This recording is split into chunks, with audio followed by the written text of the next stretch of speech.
ছাত্ৰ-ছাত্ৰীসকল মোৰ চেনেল বিশ্বজিৎ ক্লাছৰুমলৈ তোমালোক সকলোকে স্বাগতম জনাইছোঁ। আজি মই তোমালোকৰ লগত আলোচনা কৰিম দশম শ্ৰেণীৰ গণিতৰ সপ্তম অধ্যায় স্থানাংক জ্যামিতি। আজিৰ পাঠৰ বিষয়বস্তু হ'ল বিভাজন সূত্ৰ সেকশন ফৰ্মুলা। ধৰা হোক a x1, y1 আৰু b x2, y2 দুটা বিন্দু।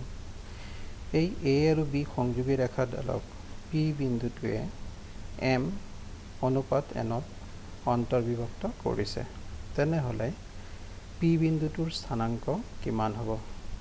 ধৰা হ'ল p বিন্দুটোৰ স্থানাংক x, y। ইয়াক আমি বিভাজনৰ সূত্ৰৰ সহায়ত নিৰূপণ কৰিম।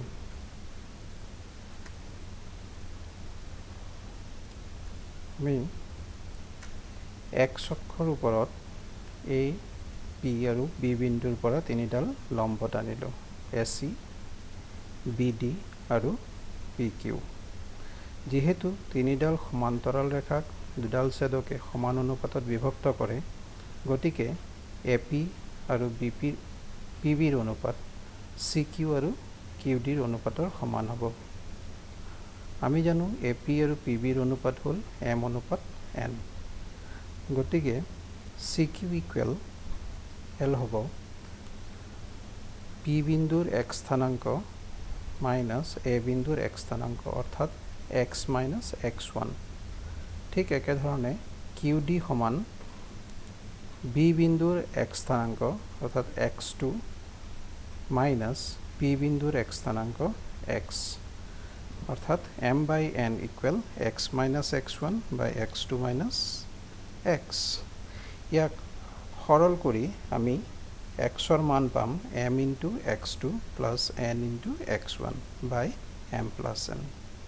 ঠিক একেদৰে যদি আমি a, p আৰু b বিন্দুৰ পৰা y অক্ষৰ ওপৰত লম্ব টানো, তেনেহ'লে আমি p বিন্দুৰ y স্থানাংক পাম m into y2 plus n into y1 বাই m প্লাছ n।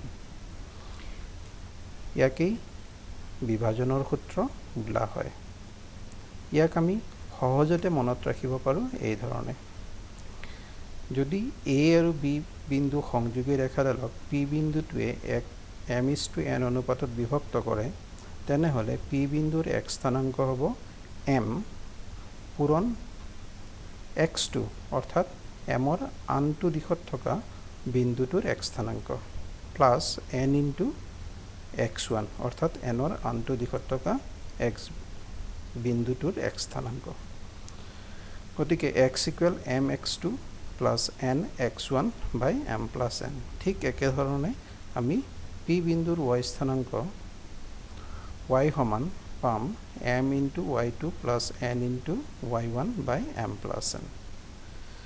গতিকে a x1, y1 আৰু b x2, y2 সংযোগ কৰা ৰেখাখণ্ডক m:n অনুপাতত অন্তৰ্বিভক্ত কৰা বিন্দুৰ স্থানাংক হ'ল mx2 প্লাছ nx1 বাই m plus n, my2 plus ny1 বাই m প্লাছ n।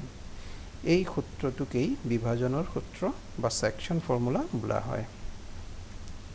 আন এটা অৱস্থা চাওঁ। যদি p বিন্দুটোৱে a আৰু b সংযোগী ৰেখাডালক k:1 অনুপাতত বিভক্ত কৰে, তেনেহ'লে বিভাজনৰ সূত্ৰটো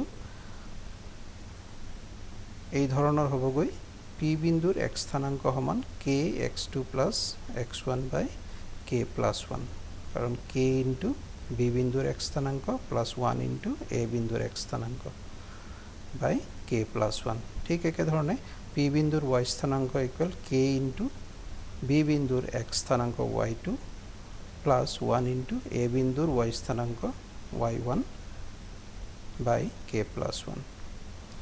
অৰ্থাৎ a x1, y1 আৰু b x2, y2 সংযোগ কৰা ৰেখাখণ্ডক k:1 অনুপাতত অন্তৰ্বিভক্ত কৰা বিন্দুৰ স্থানাংক হ'ব k x2 plus x1 by k plus 1, k y2 plus y1 by k plus 1।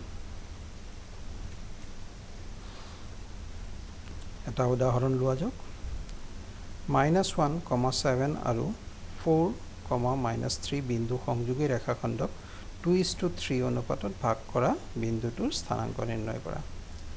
সমাধান: ধৰা হ'ল px, y বিন্দুটোৱে -1,7 আৰু 4,-3 সংযোগী ৰেখাখণ্ডক 2:3 অনুপাতত বিভক্ত কৰিছে। তেনেহ'লে বিভাজনৰ সূত্ৰ প্ৰয়োগ কৰি আমি p বিন্দুৰ x স্থানাংক সমান পাম 2 × 4 + 3 × -1 / 2 + 3 equal 8 - 3 / 5 equal 5/5 equal 1।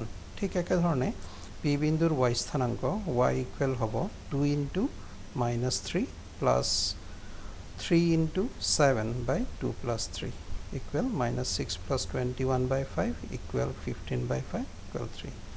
গতিকে নিৰ্ণয় বিন্দুটোৰ স্থানাংক হ'ব 1,3। আন এটা উদাহৰণ লোৱা যাওক। -1,6 বিন্দুটোৱে -3,10 আৰু 6,-8 বিন্দু সংযোগী ৰেখাক কি অনুপাতত ভাগ কৰিব? ধৰা হ'ল -1,6 বিন্দুটোৱে -3,10 আৰু 6,-8 সংযোগী ৰেখাডালক k:1 অনুপাতত অন্তৰ্বিভক্ত কৰিছে। এতিয়া বিভাজনৰ সূত্ৰৰ পৰা আমি পাম -1,6 is equal to k × 6 plus -3 divided by k plus 1, comma k × -8 plus 10 by k plus 1। গতিকে উভয় পক্ষৰ পৰা x স্থানাংক যদি আমি সমতুল কৰোঁ তেনেহ'লে -1 equal k × 6 plus -3 by k plus 1 হ'ব, অৰ্থাৎ -1 equal 6k - 3 by k plus 1, অৰ্থাৎ -1 × k plus 1 equal 6k - 3 implies -1 পূৰণ কৰিলে আমি পাম -k - 1 equal 6k - 3, অৰ্থাৎ -k - 6k equal -3 plus 1 হ'ব, -7 is equal to -2, অর্থাৎ k is equal to 2/7, অর্থাৎ k is to 1 equal 2:7। গতিকে নির্ণয় অনুপাতটো হ'ব 2:7। এটা বিশেষ অৱস্থা হ'ল বিভাজনৰ সূত্ৰৰ। আমি জানো এডাল ৰেখাৰ মধ্যবিন্দুটোৱে সেই ৰেখাখণ্ডডালক 1:1 অনুপাতত বিভক্ত কৰে। গতিকে a আৰু b ৰ মধ্যবিন্দু p হ'লে AP আৰু PB ৰ অনুপাত হ'ব 1:1। গতিকে p বিন্দুৰ x স্থানাংকটো হ'ব 1 × x2 + 1 × x1 by 1 + 1 equal x1 + x2/2। ঠিক একেধৰণে y equal 1 × y2 + 1 × y1 by 1 + 1, অৰ্থাৎ y1 + y2/2। অৰ্থাৎ x স্থানাংকটো দুয়োটা বিন্দুৰ প্ৰদত্ত বিন্দু দুটাৰ x স্থানাংকৰ যোগফলৰ আধা আৰু y স্থানাংকটো হ'বগৈ y স্থানাংক দুটাৰ যোগফলৰ আধা।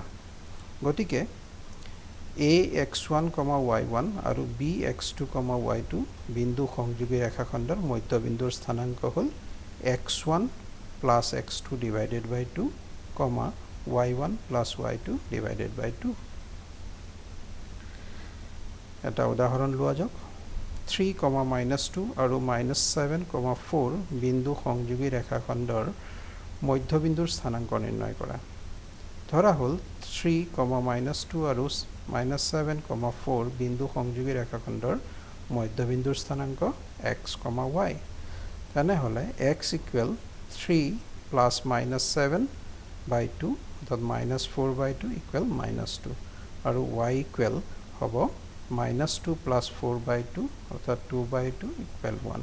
গতিকে নিৰ্ণয় মধ্যবিন্দুৰ স্থানাংকটো হ'ল -2, 1।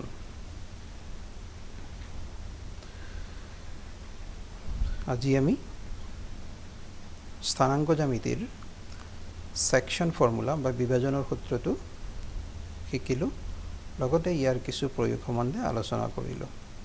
আশা কৰোঁ তোমালোকে বিভাজনৰ সূত্ৰ বোধায়ংগম হৈছে। ধন্যবাদ।